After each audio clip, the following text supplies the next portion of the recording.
Selamat pagi Indonesia. Anda menyaksikan seputar Bali terkini pukul 10 WITA bersama saya Santi Maharani.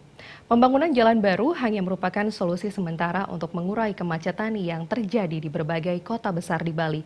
Hal tersebut diungkapkan pengamat transportasi Universitas Udayana, Putu Alit Sutanaya.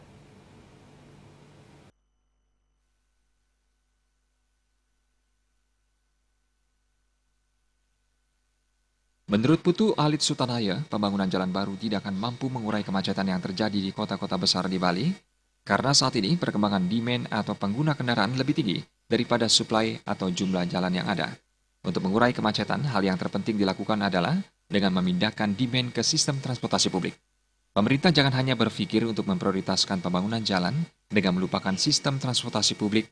Jangan sampai apabila sudah terjebak kemacetan yang fatal, baru kebingungan mencari solusi.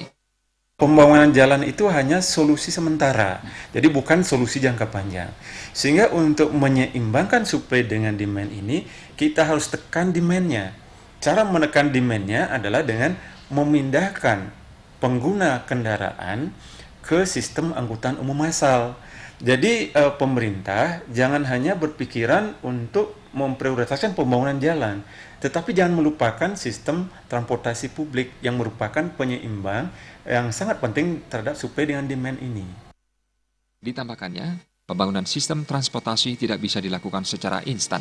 Bahkan di negara maju, pembangunan sistem transportasi membutuhkan waktu lebih dari 20 tahun.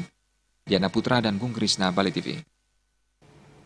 Dan pemirsa, demikian seputar Bali terkini kali ini. Nantikan informasi menarik kami dalam seputar Bali terkini 1 jam mendatang. Salam Indonesia.